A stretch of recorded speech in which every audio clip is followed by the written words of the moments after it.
अच्छा सर, मैं एग्जाम दे रहा था, उसमें ये क्वेश्चन आया था, सेरेब्रल पाल्सी का केस था। क्वेश्चन ये था कि इसमें लीजन और लोकलाइज, उस लीजन को कैसे लोकलाइज करेंगे सेरेब्रल पाल्सी के केस अच्छा, में। साइकोप्लास्टी के मतलब टाइप में किस टाइप में कौन सा लीजन होता है, इसका क्वेश्चन था। तो बड़ा इंपॉर्टेंट क्वेश्चन है और अक्सर एग्जामिनर आप में क्वेश्चन करते हैं सीबी केस में कि आपके पास अगर सीबी का केस आ गया है तो पूछते हैं कि जो आपका सीबी का केस है इसके अंदर साइट ऑफ लीजन क्या है, ये जो type according to type of CP होती है। तो आपने कैसे बताना है पेशेंट के जो मेरा सीपी का केस है इसके अंदर लीजन किस साइड के ऊपर है। अब आपको पता है कि सीपी की जो टाइप्स, चार टाइप्स होती हैं। That can be spastic, that can be dyskinetic, which is also called as chorioacetype, and that can be atonic, and that can be mixed type. तो इस अकॉर्डिंगली आपका लीजन होगा।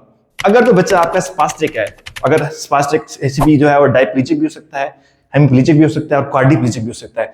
तो उस अकॉर्डिंगली आपका जो लेवल ऑफ लीजन है वो आपका जो है वो अपर मोटर न्यूरॉन यानी कॉर्टेक्स के लेवल के ऊपर है। ठीक है, अगर हेमिप्लीजिक होगा तो अपोजिट साइड का होगा, डायप्लीजिक होगा तो पेरीवेंट्रिकुलर होगा, क्वाड्रिप्लीजिक है तो जनरलाइज आपका कॉर्टेक्स डैमेज है। ठीक है, अगर तो सीपी डिस्काइनेटिक, इसके अंदर कोरिया आ रहा है, एथिक्वाइड आ रहा है, ये ऐसी मूवमेंट्स आ रही हैं तो उसके अंदर लेवल ऑफ लीजन होता है बेसल गैंग्लिया के ऊपर। ठीक है, सो कोरियोस्टाइड सीपी के अंदर आपका level lesion is on the basal ganglia.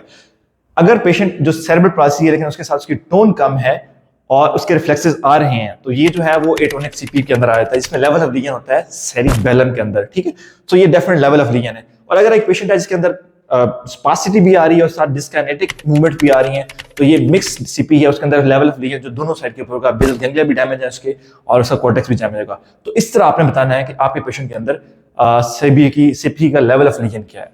Thank you.